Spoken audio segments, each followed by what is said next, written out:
Olá, eu sou o Márcio Miranda e esse é mais um 15 Minutos, nosso podcast diário, gravado aqui na redação da Gazeta do Povo. Eu não pensei que no dia de hoje eu poderia estar aqui conversando com homens e mulheres que durante 580 dias gritaram aqui: "Bom dia, Lula".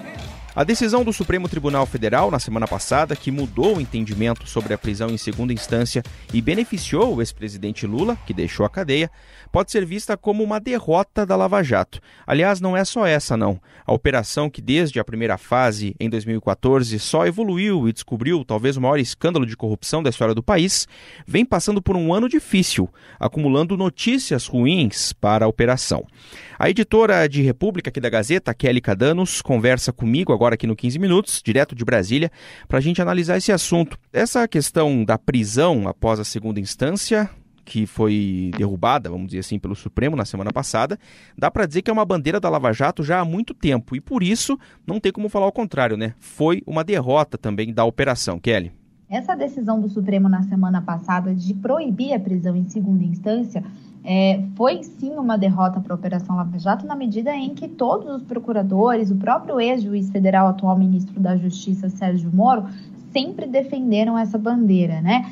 O próprio ministro Sérgio Moro, naquele pacote anticrime que entregou ao Congresso, previa expressamente a permissão para a prisão em segunda instância, mas esse ponto foi retirado já no grupo de trabalho que analisou a proposta, porque, segundo os deputados que analisaram o pacote, o tema deveria ser enviado através de uma PEC e não através de um projeto de lei ordinária, como foi o caso do pacote anticrime enviado pelo Moro. Márcio. Pois é, bom, essa então da segunda instância é uma derrota da Lava Jato. Eu disse que é um ano que é um pouco difícil para a operação, porque teve outros episódios também. Por exemplo, aquele episódio envolvendo o pedido de transferência do ex-presidente Lula quando ainda estava preso, né, na Polícia Federal em Curitiba, que acabou gerando também uma certa imagem ruim para a operação.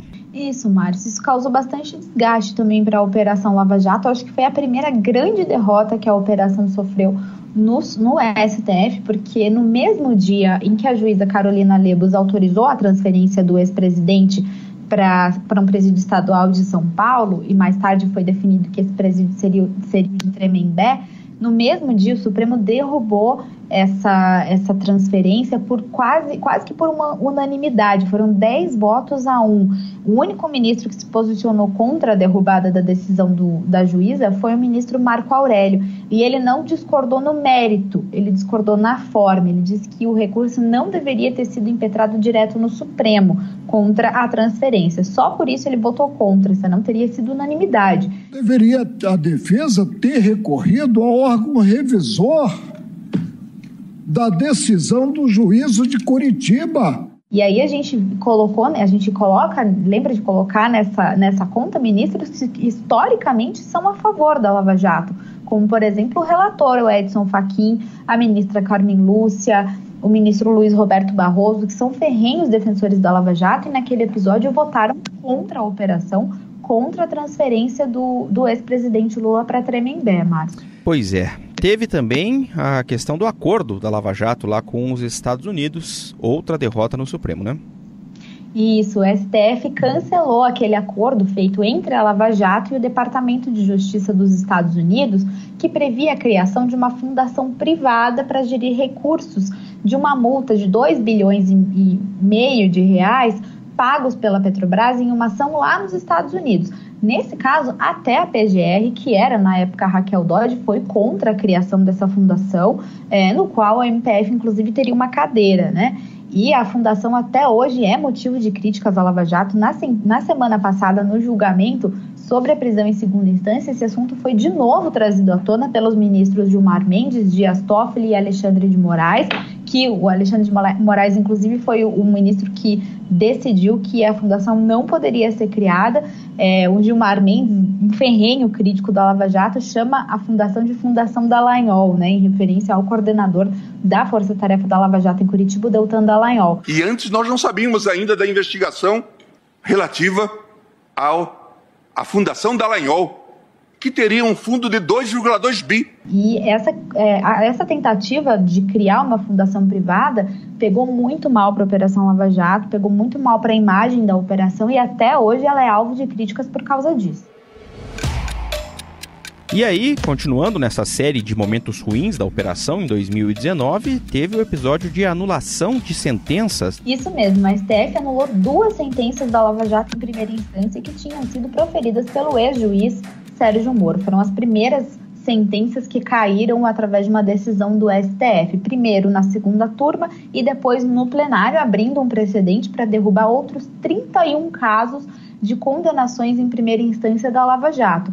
O STF entendeu que quando um réu delator está respondendo a um processo junto com outros, ele deve apresentar as alegações finais antes dos demais. Isso para que os réus delatados tenham a chance de se contrapor a informações trazidas pelos delatores, a se defender dessas acusações. A fragilidade do delatado é, de fato, bastante evidente. Então isso derrubou 2 sentenças e pode derrubar mais 31, inclusive um processo do ex-presidente Lula. E para fechar, o que vem pela frente ainda? Pode ter mais notícia ruim para Lava Jato em 2019? A gente brincava, né, na redação de vez em quando que a Lava já estava passando por um inferno astral nesse ano, né? E parece que o inferno astral não terminou, viu, Márcio? O STF ainda tem uma série de julgamentos que podem impor novas derrotas à Operação Lava Jato.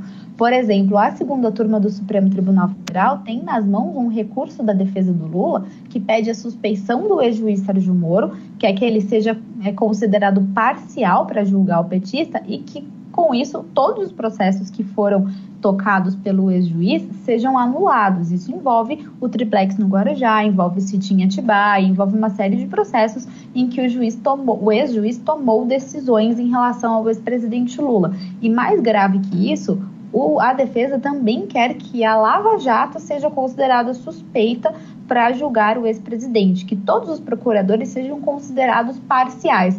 E a gente não sabe exatamente o que vai ser o alcance de uma decisão nesse sentido, se, por exemplo, poderiam ser invalidadas, inclusive, as provas colhidas pelos procuradores ao longo das investigações contra o ex-presidente Lula.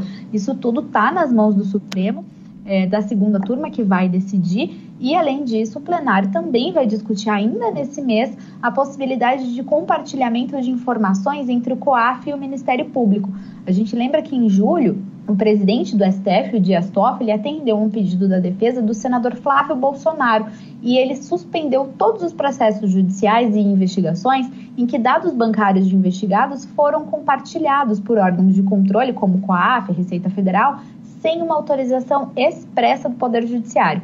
Isso ainda vai ser analisado no plenário, mas na semana passada, no julgamento da prisão em segunda instância, alguns ministros já deram a entender que vão limitar essa possibilidade de compartilhamento de dados, sim, viu, Márcio? Kelly, obrigado. Até a próxima. Até a próxima, Márcio. Olha, tá dando o que falar a possibilidade de extinção de municípios pequenos no país. A gente já falou disso aqui no 15 Minutos nos últimos dias. Entre as populações dessas cidades, claro, o assunto repercute, entre confederações que representam, afinal, os municípios, mas e no Congresso, que vai ser, afinal, o responsável, por votar a proposta? Como está sendo vista essa possibilidade que está incluída dentro do pacotão de medidas aí do governo federal? Quem vai nos contar o impacto entre os políticos lá em Brasília é o Olavo Soares, repórter de República aqui da Gazeta, que conversa comigo agora aqui no 15 Minutos. Como estão aí as reações de deputados e senadores a essa possibilidade, hein, Olavo? Olha, Márcio, é uma reação quase unânime de reprovação à ideia. O que a gente verificou em Brasília nesses últimos dias foram muitas contestações a essa iniciativa que não vieram apenas da oposição mais clássica, não são apenas do PT, do PCdoB, do PSOL, enfim. São parlamentares que votam com o governo, que defendem o governo em diversas causas, mas nesse assunto estão contra. A gente cita um exemplo do deputado Sérgio Souza, que é do MDB do Paraná. O deputado dele foi até a tribuna da Câmara na quarta-feira e ele fez um discurso muito enfático, muito crítico, falou bastante que ele votou com o governo em diversas ocasiões, que ele apoiou o governo, por exemplo, na reforma da Previdência, mas ele é radicalmente contra essa proposta. Ele diz que a emancipação de municípios trouxe desenvolvimento a uma série de regiões. Os pequenos municípios, minha gente, meus caros colegas, menos de 5 mil habitantes, quando eram vilas, distritos, dos seus municípios mães, não tinha uma patrola, não tinha uma ambulância, não tinha um posto de saúde, não tinha uma escola decente, não tinham estradas rurais decentes. A emancipação levou ao desenvolvimento por aquela comunidade, muitas vezes esquecidas pelo município mãe, que privilegiava o seu centro urbano e outras regiões. E outros tantos parlamentares, muitos, como eu disse, fazendo essa ressalva. Olha, a gente apoia o governo, a gente concorda com o governo, mas nesse aspecto não.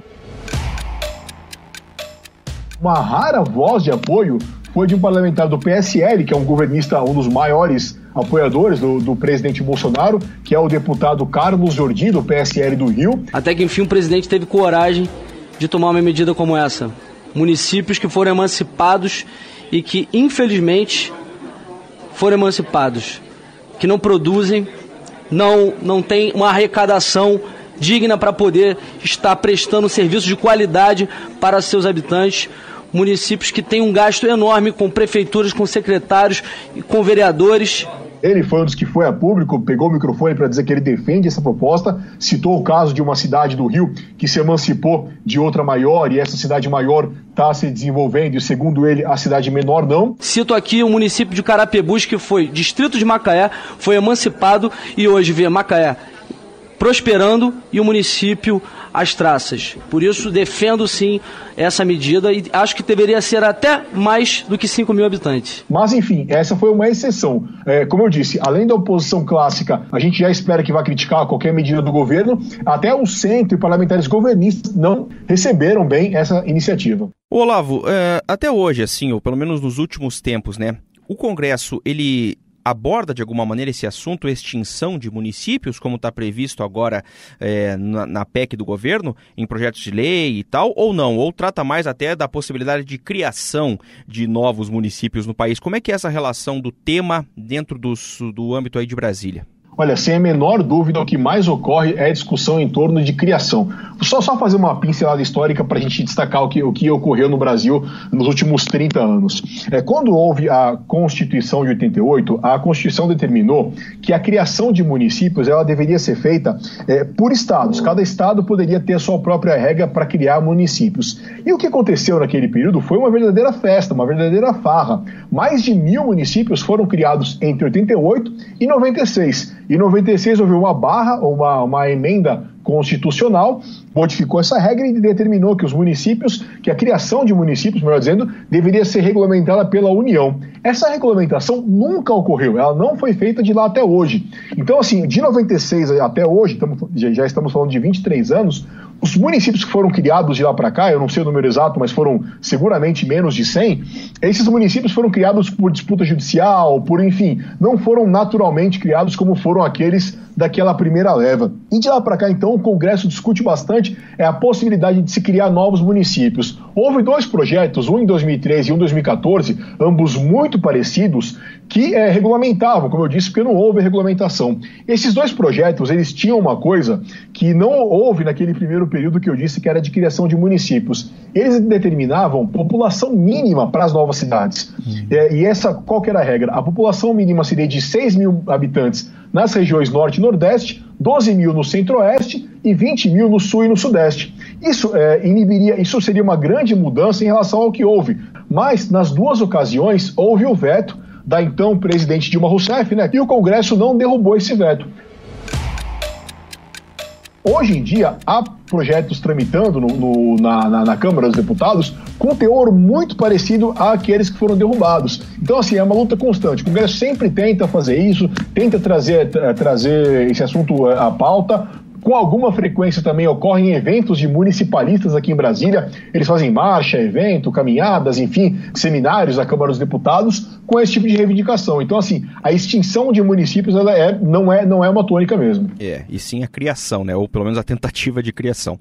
Olavo, e ainda voltando à questão da PEC aí do governo, nesse assunto específico da possibilidade de extinção dos municípios, tem uma coisa que chama atenção que na oposição também, como é que foi recebida essa ideia?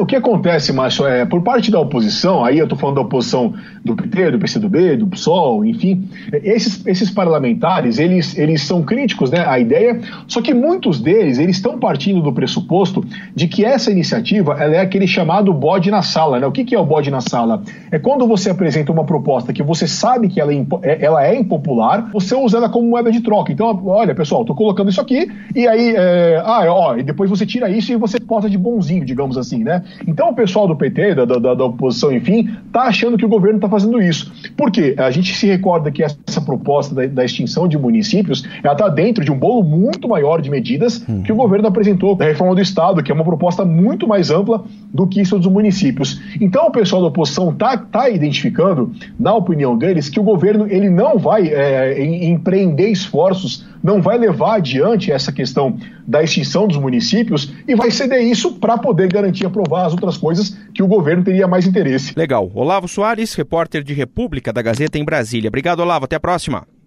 Prazer falar com vocês, Márcio. Obrigado. Até mais. Esse foi mais um 15 Minutos, nosso podcast diário de resumo e análise do noticiário aqui da Gazeta do Povo. A produção do 15 Minutos tem a participação da Jennifer Ribeiro, a montagem do Leonardo Bestloff e a edição de conteúdo do Rodrigo Fernandes. Eu sou o Márcio Miranda, agradeço muito a sua companhia. Até mais!